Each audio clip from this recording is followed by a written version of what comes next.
My dad told me to thank the man who laid hands on me. When I asked why, he smiled and said, "Because he's making you wife material." I just hung up. That was 9 months ago. Last night, he was begging me to come home. I was 10 years old when my dad first told me to close my legs. We were sitting in a restaurant and I was fooling around, but I immediately sat up straight and followed his overly stoic protocol. From there, my childhood ended. Every dinner accompanied with a stopwatch, and if I finished before the time ran out I wouldn't get to eat breakfast or lunch the next day. When I was 12, he threw out all my sneakers, other than for school, and replaced them with heels. Don't get me wrong, I knew it wasn't exactly the best parenting method around, but whenever I brought up my doubts, my dad would somehow convince me that I was better than the other girls in my class, that I would grow up to be elegant and special. So I obliged. Fast forward to my sophomore year of college when I met Troy. He was practically my dad's wet dream. He was studying law, spent his weekends at the gun range, and spent his savings on whiskey and cigars. When I introduced Troy to my dad, he literally said the words, "I will see to it that y'all get married." I laughed, thinking it was a lighthearted comment, but something in his eyes told me he wasn't kidding. The next day, Troy was singing my dad's praises. "I've never met a man who knows how to keep a woman in line like your dad." It irked me because my childhood caused me a lot of trauma that I'm still dealing with, but I hated talking bad about my family, so I just nodded. Something shifted that day. We'd be out on dates and he'd tap my spine and whisper, "Straighten up, you're not a child." And as soon as I did, he would shower me with praise. "You don't even know how stunning you look when you sit like that." It made me blush every time. I didn't realize that I was simply continuing the cycle. And a few weeks later, reality slapped me in the face. Literally. Because that's when I came home to my dorm and noticed over half of my wardrobe was missing. I tore my room upside down looking for my clothes, but they were gone. That's when I heard a knock at the door. It was Troy. Before I could open it, he barged in. In his hands were almost 10 shopping bags, all from women's clothing stores. He emptied them out on the bed. I kept my expression neutral on purpose. "I think you might be nice," he said, completely straight-faced. "I threw out your W-word clothes and replaced them for you. Check it out." Fear ran through my body. I tried to keep my hands still as I went through each bag. Inside were floor-length skirts, extra-large jumpers, and huge scarves to cover my face. I started laughing, partly out of shock and partly because I wanted this to be some sick joke. "Well, aren't you grateful? I just spent $500 on your sorry,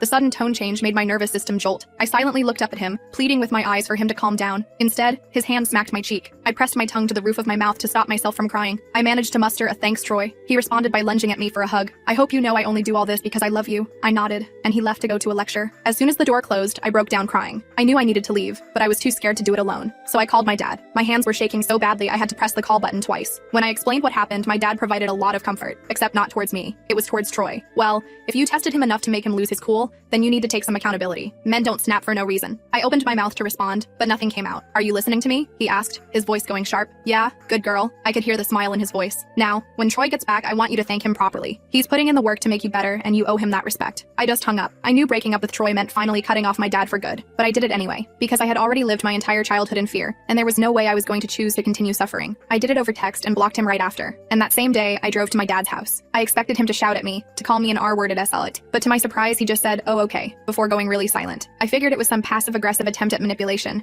but I didn't care. In fact, it made me feel even safer with him. So much so that we planned a dinner at his house a few days later. But when I got there, my dad didn't greet me. Troy did. Well, if it isn't the woman of the hour." His voice oozed with authority, the kind that feeds on obedience. Every inch of my body was yelling at me to run away and never look back, but I ignored it. And instead, I walked right through the door with my head held high. My dad came up to me, but I interrupted him before he could speak. "Dad, thank you for doing this for me. You're right. I have been ungrateful." I proceeded to walk over to Troy and kiss him. Suddenly, I became the most powerful person in the room. They just didn't know it yet. I wore those red sneakers everywhere for the next week. To class, to the library, even to bed sometimes. They became my armor, my reminder that I was free. But freedom comes with a price. I learned that pretty quickly. The sneakers were bright crimson, with white laces and rubber soles that squeaked slightly on the polished floors of the science building. They were the first purchase I made after leaving my father's house that night, bought from a discount store with money I'd been secretly saving. They weren't expensive or particularly well made, but they represented everything my father had tried to take from me. Comfort, practicality, the right to choose for myself. The restraining order against Troy had been granted immediately after I showed the police the recording from my father's house. They were particularly concerned by the coordinated effort between Troy and my father to intimidate me. The campus security office helped expedite the process, classifying it as an urgent safety concern. The police station was cold and sterile, the hard plastic chair uncomfortable beneath me as I sat across from Officer Martinez. She was a middle-aged woman with kind eyes and no-nonsense demeanor. Her fingers moved efficiently over her keyboard as she took my statement, pausing occasionally to ask clarifying questions. The recording played from her computer speakers, Troy's voice filling the small interview room. I watched her expression change as she listened. First professional neutrality, then concern, finally a hardened resolve. About 3 weeks after I got the restraining order, I came back to my new dorm room to find a small package outside my door. No return address. Inside was a silver charm bracelet I recognized immediately. My mom had given it to me before she died when I was 8. I'd kept it in my jewelry box at my dad's house all these years, too afraid he'd throw it out if I took it with me to college. There was a note with it. "Thought you might want this back. Consider it a peace offering, Dad." The package was wrapped in plain brown paper, secured with clear packing tape.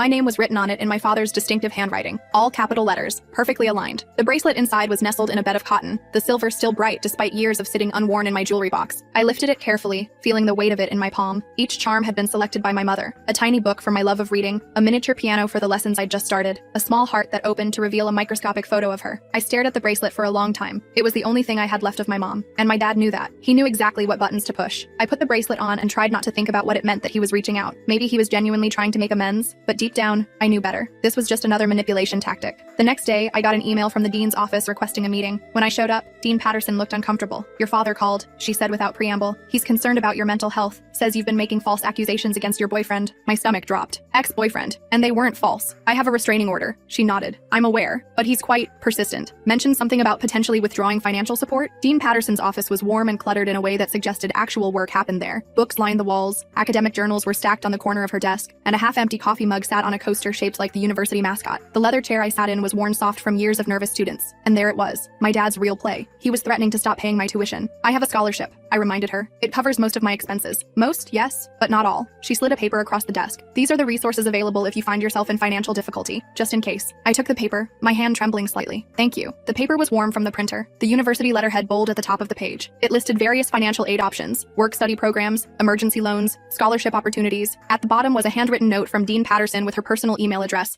and a time when she would be available to talk further. As I left her office, I checked my bank account on my phone. The joint account my dad had set up for my expenses was empty. Every penny, gone. I sat down on a bench, trying to breathe through the panic. I had about $300 in my personal account. My scholarship covered tuition and basic meal plan, but not my books for next semester, not my phone bill, not any extras. My dad was cutting me off completely. The bench was cold beneath me, the October air crisp with the promise of winter. Students streamed past, laughing and talking, completely unaware of my private crisis. My phone screen glowed with the banking app, the balance mocking me with its inadequacy. I called Sadie, who met me at the campus coffee shop. I told her everything while stirring the cheapest thing on the menu, plain black coffee. "What a duck move," she said. "But you know what? This is actually good news." I looked at her like she was crazy. "How is being broke good news?" "Because it means they're desperate. They've lost control over you, so they're trying financial warfare." She grinned. "My mom's an accountant. Let's go talk to her." Sadie's mom, Patricia, was a no-nonsense woman with reading glasses perpetually perched on her nose. She listened to my story without interrupting, occasionally making notes. "First thing," she said when I finished, "you need to open a new bank account at a different bank, one your father has no connection to." I nodded. "Already planning on it." "Good. Next, we need to look at your options for financial aid. There are emergency grants for situations like this." She tapped her pen against her notepad. "And you'll need a job." By the end of the day, I had a new bank account, an appointment with financial aid, and a job application for the campus bookstore. It wasn't much, but it was a start. That night, I got a text from an unknown number. "You're making this harder than it needs to be. Call your father. Troy." I blocked the number immediately, but the damage was done. They were still working together, still trying to control me. The next day, I was walking to class when a familiar car pulled up beside me, my dad's silver Lexus. The window rolled down, but it wasn't my dad behind the wheel. It was Troy. "Just hear me out," he called. I kept walking, heart pounding. He was violating the restraining order just by being this close to me. The campus pathway was lined with maple trees just beginning to turn golden with autumn. Students passed by on either side, some glancing curiously at the slow-moving car keeping pace with me. My backpack felt suddenly heavy on my shoulders, the textbooks inside a physical burden matching my emotional one. "Your dad's worried sick," Troy continued, driving slowly alongside me. "He just wants to talk." I pulled out my phone and started recording. "You're violating a restraining order. Leave now or I'm calling campus security." Troy's face hardened. "You ungrateful bitch. After everything we've done for you." Students were starting to stare. I kept walking, kept recording. "I'm counting to 3, then I'm calling." "This isn't over," Troy spat, but he drove away. The mask had slipped completely now, revealing the ugliness beneath. His handsome face was contorted with rage, his knuckles white on the steering wheel. As he accelerated away, the car's tires squealed slightly on the wet pavement. Several students had stopped to watch the confrontation, their expressions ranging from curiosity to concern. I reported the violation immediately, showed the video to campus security, then to the police. They took a report,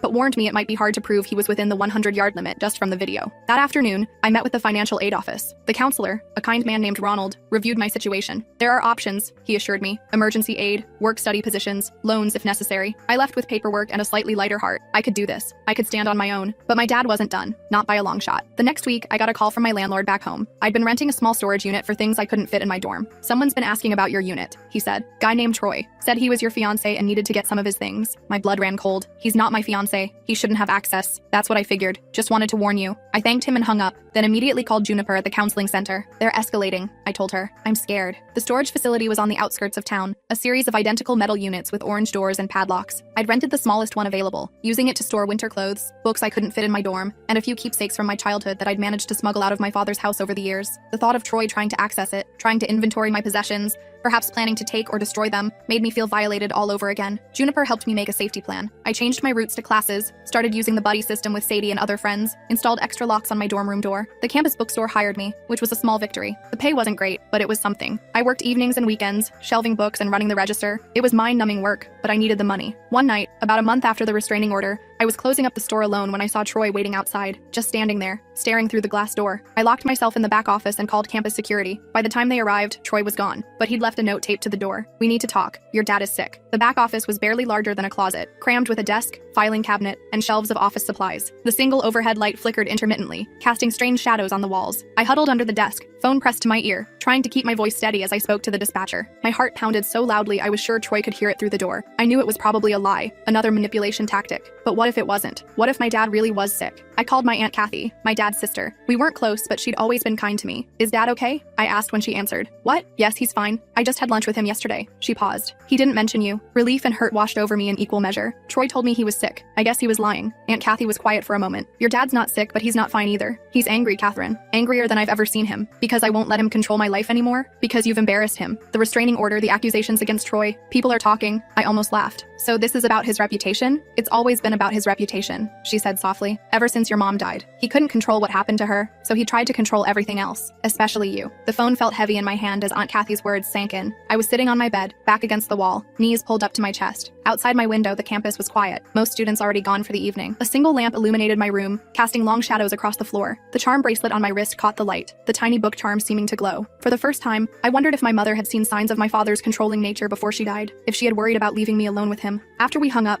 I sat on my bed thinking about what she'd said. My dad's obsession with control, with appearances, had shaped my entire life. And now that I was breaking free, he was desperate to pull me back in. The next day, I got an email from Troy's lawyer. They were contesting the restraining order, claiming I had fabricated evidence. There would be a hearing in 2 weeks. I forwarded it to Juniper, who put me in touch with a lawyer through the university's legal aid program. His name was Jasper, and he had kind eyes and a no-nonsense attitude. "They're bluffing," he said after reviewing my case. "Your evidence is solid, but we should be prepared anyway." For the next 2 weeks, I lived in a state of constant anxiety. I kept going to classes, kept working at the bookstore, but I was always looking over my shoulder. Then, 3 days before the hearing, something unexpected happened. I got an email from my dad's secretary, Harley. "Your father asked me to send you these documents to sign," the email read. Attached were papers transferring my car into Troy's name, the car my mom had left me, the one thing my dad couldn't legally take away because it had been specifically left to me in her will. I called Jasper immediately. "Can he do this?" "Not without your signature," Jasper assured me. "Don't sign anything," and forward me that email. The car was a modest sedan, nothing flashy, but it had been my mother's pride and joy. She had taught me to drive in it when I was just 14, letting me practice in empty parking lots on weekends. The leather seats still smelled faintly of her perfume if you knew where to sniff. There was a small dent in the passenger door from when she'd misjudged a parking space at the grocery store. The glove compartment still held the mixed CDs she'd made for road trips, carefully labeled in her neat handwriting. That night, I couldn't sleep. I kept thinking about my mom, about what she would say if she could see what was happening. She had always been my dad's opposite, warm, loving, free-spirited. She would have been horrified by what he'd become. The day of the hearing arrived. I dressed carefully in a simple blouse and skirt, professional but not the conservative clothes Troy had forced on me. I wore my red sneakers. Troy and his lawyer were already there when I arrived with Jasper. My dad sat behind them, his face a mask of disapproval. I kept my eyes forward, refusing to be intimidated. The courtroom was smaller than I'd expected, with wooden benches and fluorescent lighting that buzzed faintly overhead. The air conditioning was set too cold, raising goosebumps on my arms. My red sneakers squeaked slightly on the polished floor as I walked to my seat, the sound seeming unnaturally loud in the quiet room. Troy wore a suit that looked new, his hair perfectly styled, his expression a carefully constructed mask of injured innocence. My father sat rigidly beside him, his posture perfect as always, his eyes fixed straight ahead. The hearing was surprisingly quick. Troy's lawyer tried to paint me as unstable,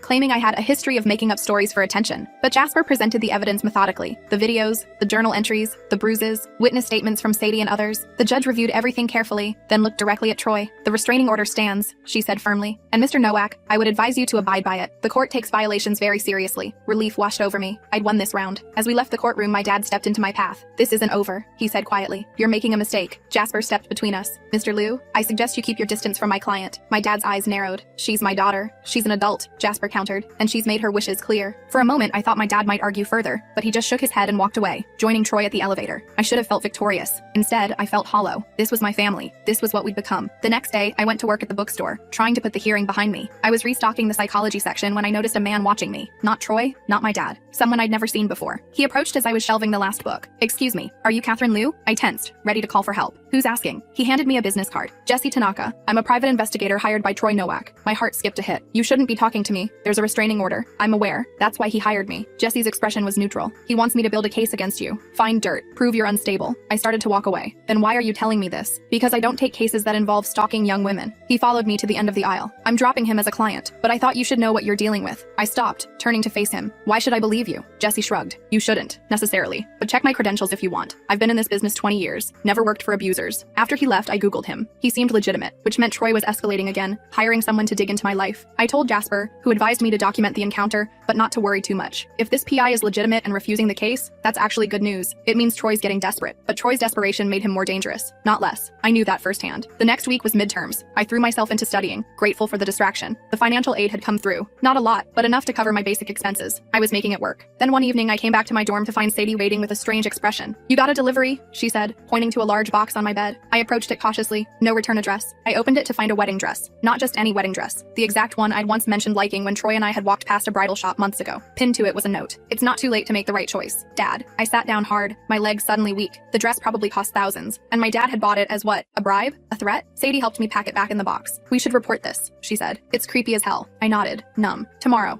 I'll deal with it tomorrow." That night, I dreamed of my mom. She was wearing the wedding dress, but it was covered in dirt. "Don't let them bury you," she kept saying. "Don't let them bury you like they buried me." I woke up gasping, tears streaming down my face. The next day, I took the dress to Juniper's office. She documented it, took photos, added it to my growing file of evidence. "They're escalating," she said, echoing my own fears. The hearing didn't deter them. If anything, it's made them more determined. I nodded, twisting my mom's charm bracelet around my wrist. "What do I do?" "Keep documenting. Keep reporting violations. And," she hesitated, "have you considered a restraining order against your father too?" I hadn't. Despite everything, he was still my dad. The thought of legally cutting him off felt like giving up on him completely. "I'll think about it," I promised. That weekend, I was working at the bookstore when I got a text from an unknown number. "Check your email. Important. Kathy." My aunt never texted me. I checked my email immediately and found a message from her with an attachment. "Found this on your dad's computer when he asked me to print something," she'd written. "Thought you should see it." The attachment was a letter from my dad to the University Board of Trustees. In it, he detailed concerns about my mental stability and pattern of false accusations. He claimed I had a history of seeking attention through lies and suggested the university might want to reconsider my enrollment status. He was trying to get me kicked out of school. I forwarded the email to Jasper and Juniper, my hands shaking with rage. This was a new low, even for him. Jasper called me immediately. "This is actually helpful," he said. "It shows a pattern of harassment and interference. We can use this if you decide to pursue legal action against your father." I thanked him and hung up, then texted my aunt. "Thank you. Be careful." She replied with a single heart emoji. The next day, I met with Dean Patterson again. I showed her the letter, explained what my father was trying to do. "I'm handling my own finances now," I told her. "I have a job, financial aid. I'm not asking him for anything. I just want him to leave me alone." She nodded, her expression sympathetic. "The university doesn't expel students based on parents' complaints, Catherine. Your academic record is excellent. You have nothing to worry about." I left her office feeling slightly better. At least that avenue of attack was closed to my dad. The following week, I was studying in the library when Troy walked in. He saw me immediately and started heading my way. I grabbed my phone, ready to call security. But before he reached me, a campus police officer stepped in front of him. "Mr. Nowak, you're in violation of a restraining order," the officer said loudly enough for everyone to hear. "I'm going to have to ask you to leave campus immediately." Troy's face flushed with anger. "I'm here to use the library. It's a public building. Not when you're violating a court order." The officer stood firm. "Leave now, or I'll arrest you." Troy glared at me over the officer's shoulder, then turned and stormed out. I sat there, heart pounding, as the officer approached. "You okay, miss?" I nodded. "How did you know?" "We've been keeping an eye out. Campus security briefed us on your situation." He handed me a card. "Call this number directly if he shows up again." For the first time in weeks, I felt like someone was actually on my side. The system was working, at least partially. But that night, someone smashed my dorm room window while Sadie and I were at dinner. Nothing was taken, but a wedding invitation was left on my pillow. It had my name and Troy's, with a date just 2 months away. Campus security took it seriously. They increased patrols around my dorm, installed a security camera in the hallway, offered to move me to a different building. I declined the move. I was tired of running, of being driven from place to place by fear. "I'm not letting them win," I told Sadie. "Not anymore." The next day, I filed for a restraining order against my father. It felt like cutting off a limb, but I knew it was necessary. He had left me no choice. The hearing was set for the following week. In the meantime, I gathered evidence: the wedding dress, the invitation, the letter to the trustees, statements from Aunt Kathy and Dean Patterson about his interference. My dad didn't show up for the hearing. The judge reviewed my evidence and granted the temporary order, with a follow-up hearing scheduled to make it permanent. I should have felt relieved. Instead, I felt a deep sadness. This was my dad, the man who had raised me. me, who had once pushed me on swings and taught me to ride a bike, before mom died, before he changed. That evening, I was walking back to my dorm when a car pulled up beside me, my dad's silver Lexus again. But this time, it was him behind the wheel. Catherine, he called through the open window. Please, just 5 minutes. I stopped, keeping my distance. You're violating the restraining order. I know. He looked tired, older than I remembered. I just need you to understand. Everything I've done, it's been for your own good. I shook my head. Controlling me isn't love, Dad. It's abuse. I'm protecting you. His voice rose. The world is dangerous for young women. Your mother, don't. I cut him off. Don't use mom to justify this. She would be ashamed of what you've become. His face hardened. You don't know what she would think. You were a child when she died. I know she loved me. Really loved me. Not as a possession. Not as an extension of herself. As a person. I took a step back. I'm calling the police now. Catherine, wait. But I was already dialing. Already walking away. I didn't look back. The police arrived quickly. My dad was gone by then. But I filed another report. Another violation. More evidence. That night, I dreamed of my mom again. But this time, she wasn't wearing the wedding dress. She was in jeans and a t-shirt. Her hair loose around her shoulders. She was smiling. You're doing great, sweetheart, she said. Keep going. I woke up with tears on my face, but they weren't sad tears. For the first time in months, I felt like I was on the right path. The next day, I got an email from Troy's university. I had reported his behavior to their ethics board.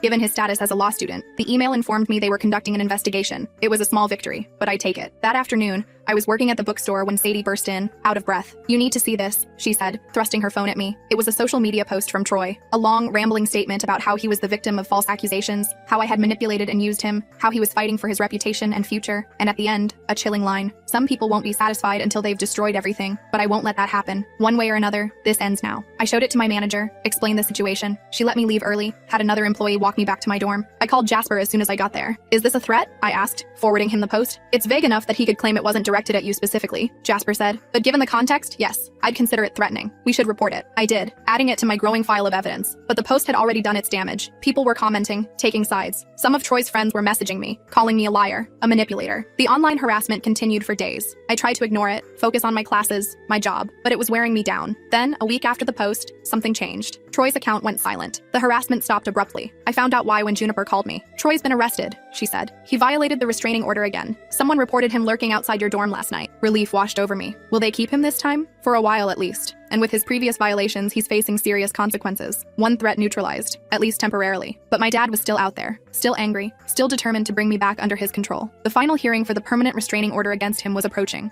I gathered my evidence, prepared my statement, tried to steel myself for seeing him again. But the day before the hearing, I got a call from Aunt Kathy. Your dad's in the hospital, she said without preamble. Heart attack. My own heart seemed to stop. Is he okay? He's stable. But Catherine, she hesitated. He's asking for you. I sat down hard. I can't. There's a restraining order. I know. But maybe under these circumstances, I closed my eyes thinking, was this real? Or another manipulation? And even if it was real, did I owe him anything after everything he'd done? I'll think about it, I said finally. I called Jasper immediately after hanging up. He confirmed what I suspected. Visiting my dad in the hospital would technically violate the restraining order, but given the circumstances, it was unlikely to be enforced. It's your decision, he said. But be careful. Heart attack or not, he's still the same person. I thought about it all night. By morning, I had made my decision. I would go, but not alone. I asked Sadie to come with me. The hospital was quiet when we arrived. Aunt Kathy met us in the waiting room, hugged me tightly. He's in there, she said, pointing to a room down the hall. I'll wait here. Sadie squeezed my hand. I'll be right outside the door. I nodded, took a deep breath, and walked into my dad's room. He looked smaller somehow, lying in the hospital bed, older, vulnerable. When he saw me, his eyes widened. Catherine, he said, his voice weak. You came. I stayed by the door. Aunt Kathy said you had a heart attack. He nodded. Minor one. They're keeping me for observation. He gestured to the chair beside his bed. Sit, please. I hesitated, then moved to the chair, keeping my distance. What do you want, Dad? He was quiet for a moment. I've been thinking about what you said, about your mother. I waited, not trusting myself to speak. She would be ashamed, he said finally, of what I've become, of what I've done to you. I stared at him, shocked by the admission. After she died, I was so afraid, he continued, of losing you too, of failing you. I thought if I could control everything, keep you perfect, nothing bad would happen. He looked at me, his eyes wet. But I became the bad thing, didn't I? I nodded, my own eyes filling with tears. Yes, I'm sorry, Catherine. I know that's not enough, but I am sorry. I wanted to believe him. Part of me desperately wanted this to be real, to have my dad back. But I'd been fooled too many times. I need time, I said finally, and space. The restraining order stays for now. He nodded. I understand. I stood to leave. At the door, I turned back. Get well, Dad. He gave me a sad smile. I'll try. Outside, Sadie was waiting. She took one look at my face and pulled me into a hug. You okay? I nodded against her shoulder. I think so. As we left the hospital, I felt lighter somehow. Not healed, not completely. The damage my dad and Troy had done wouldn't disappear overnight. But for the first time, I felt like maybe, just maybe, there was a path forward. The next day, I went to the hearing for the permanent restraining order. My dad didn't show up, of course, still being in the hospital. The judge granted the order based on the evidence. As I left the courthouse, I realized something important. I wasn't just surviving anymore. I was fighting back, and I was winning. That night, I sat in my dorm room, looking at the charm bracelet my mom had given me. me. For so long, I'd let my dad define who she was, what she would have wanted. But I had my own memories of her. Faint, but real. She had been kind, loving, free-spirited. Everything my dad had tried to crush out of me. I put the bracelet on, feeling closer to her than I had in years. "I'm okay, Mom," I whispered. "I'm going to be okay." And for the first time in a long time, I actually believed it.